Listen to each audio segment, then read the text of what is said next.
Dhanik Bharat educational institutions inter IIT JEE NEET admission open. ఇక తెలంగాణ ప్రభుత్వం చారిత్రక యాదగిరిగుట్ట లక్ష్మీ నరసింహస్వామి దేవస్థానానికి ప్రత్యేకంగా బోర్డును ఏర్పాటు చేసింది.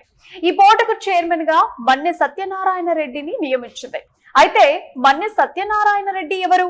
సీఎం రేవంత్ రెడ్డి ప్రత్యేకంగా ఆయనకే ఈ బాధ్యతలు ఎందుకు అప్పగించారు? అసలు మన్నె సత్యనారాయణ రెడ్డి నేపథ్యం ఏంటి? ఇప్పుడు ఇవే ప్రశ్నలు అందరిలోనూ మొదలవుతున్నాయి.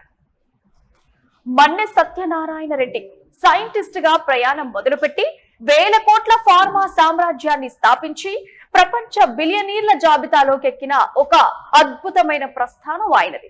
ఉమ్మడి మహబూబ్ నగర్ జిల్లా నవాబ్పేట మండలం గురుకుంట గ్రామానికి చెందిన ఆయన ఉస్మానియా, పాలమూరు విశ్వవిద్యాలయాల నుంచి 2 PhDలు సాధించిన శాస్త్రవేత్త.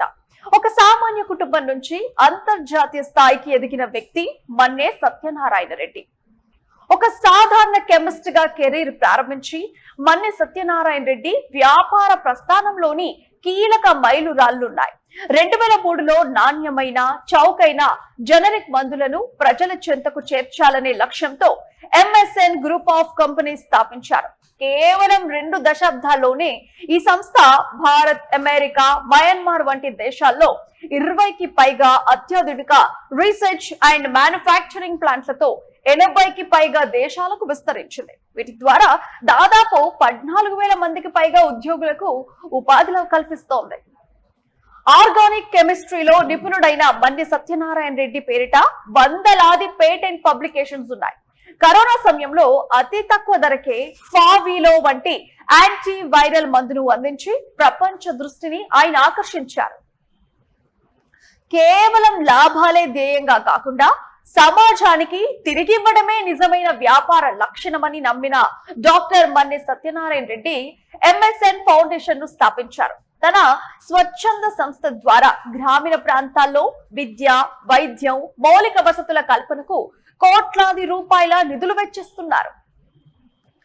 ఇక పారిశ్రామికవేత్తగా, మానవతావాదిగా ఆయనకున్న సేవా నిరతిని గుర్తించే తెలంగాణ ప్రభుత్వం ఆయన్ను యాదగిరిగుట్ట ఆలయ నూతన చైర్మన్ గా ఎంపిక చేసింది. 19 మంది సభ్యులతో కూడిన ఈ బోర్డుకు చైర్మన్ గా ఆయన 2 ఏళ్ల పాటు సేవలందించనున్నారు. తిరుమల తరహాలోనే యాదగిరిగుట్టను కూడా ఆధ్యాత్మిక, సామాజిక కేంద్రంగా తీర్చిదిద్దే బాధ్యతను ప్రభుత్వం ఆయనకు అప్పగించింది. ఇక డాక్టర్ MSN రెడ్డి ప్రత్యక్ష రాజకీయాల్లో యాక్టివ్ గా లేకపోయినప్పటికీ ఆయన కుటుంబానికి బలమైన రాజకీయ పునాది ఉంది.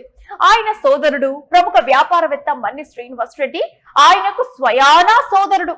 మన్నె శ్రీనివాస్ రెడ్డి మహబూబ్ నగర్ లోక్సభ నియోజకవర్గం నుంచి గతంలో పార్లమెంటు సభ్యుడిగా ఎన్నికయ్యారు. అయితే రాజకీయాలకు అతీతంగా అన్ని వర్గాల నేతలతో MSN రెడ్డి మంచి సంబంధాలున్నాయి. ఇక ప్రస్తుతం రేవంత్ రెడ్డి నేతృత్వంలోని ప్రభుత్వం ఆయన పరిపాలనా దక్షతను, ఆధ్యాత్మిక సేవలను గుర్తించి YTD బోర్డు పగ్గాలను అందించడం, ఒక శాస్త్రవేత్త ప్రయాణం వ్యాపారవేత్తగా మారి ఇవాళ తెలంగాణ భక్తుల కొంగు బంగారమైన యాదగిరిగుట్ట లక్ష్మీ నరసింహస్వామి ఆలయ చైర్మన్ గా ఆధ్యాత్మిక సేవలో సరికొత్త అధ్యాయాన్ని లిఖించబోతోంది. ఇక డాక్టర్ మన్నె సత్యనారాయణ రెడ్డి సారథ్యంలో యాదగిరిగుట్ట మరింత అభివృద్ధి పథంలో పయనించాలని అందరూ ఆశిస్తున్నారు.